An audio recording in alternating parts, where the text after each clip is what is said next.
Programang ito ay rated SPG. Striktong patnubay at gabay ng magulang ang kailangan. Maaaring may masiselang tema, lengguwahe, karahasan, sexual, horror o droga na hindi angkop sa mga bata.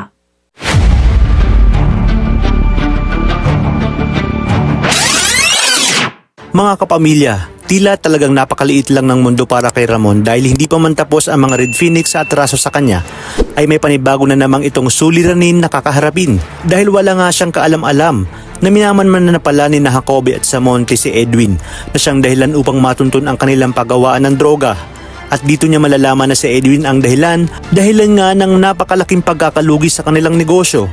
Hindi na nga makakapagtimpi itong si Ramon dahil mayabang pang sasabihin ni Edwin na bayaw niya naman pala ang nagmamayari ng paggawaan na siyang mas lalong ikinainit ng ulo ni Ramon. Dahil alam natin kung gaano nga kahalaga kay Ramon ang kanyang negosyo. Talagang hindi tinantanan ni Jacobe at Samonte si Edwin hanggat hindi nila matugis ang isang malaking sindikato ng malaking isda dahil alam nilang ito ang magiging daan para sa kanilang promosyon. At matapos ang pagpapanggap ni Justin kay Edwin bilang kasosyo sa negosyo at kliyente, dito nga ay isasagawa ang isang bypass operation. Hindi naman pinayagan ni Suarez si Rigor na sumama sa operasyon dahil sa alam nilang kakilala ni Rigor ang kanilang target na si Edwin at sa araw din nang yon ay ang araw kung saan isasagawa ni Tanggol ang kanyang susunod na misyon na tapusin nga ang mga Red Phoenix. Papayagan naman ni Espina si Tanggol na maisama ang kanyang mga kaibigan sa misyon maliban na lang kay Oweng dahil ayon nga sa kanya, matagal niya nang napaghandaan kung sakaling tatakas ang mga ito. At si Oweng ang gagamitin niyang paing upang bumalik sina Tanggol.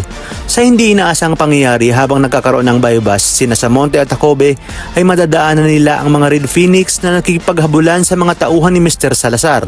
Kung kaya't di nila pinalampas na habulin ng mga ito dahil alam nilang may kinalaman ito sa illegal na droga. Sakto naman na naroon si Tanggol upang tapusin ang mga Red Phoenix. Dito nila makikita si Tanggol at Babor sakay ng motor na naka-helmet na siya ring humahabol sa mga Red Phoenix. Habang ang mga kaibigan naman ni Tanggol ay back up sakali may mangyaring aberya. Hanggang sa magpang-abot na nga si Tanggol at ang mga pulis. Dito makikita nila si Tanggol at magtataka si Jacobe at Samonte kung bakit ito nakalabas. Kaya naman agad nila itong ipapaalam kay Colonel Suarez at malalaman din nga ito ni Rigor. Sa inyong palagay, paano kaya maitatanggi ni Tanggol na hindi sila ang nakita ng kapulisan? Magagawan pa kaya ito ng paraan ni Chief Espinas? Kaya naman mga kapamilya, pakatutukan natin ang mas kapanapanabik na mga tagpo dito lang sa pambansang teleserye ng Sambayanan, ang FPJ's Batang Quiapo.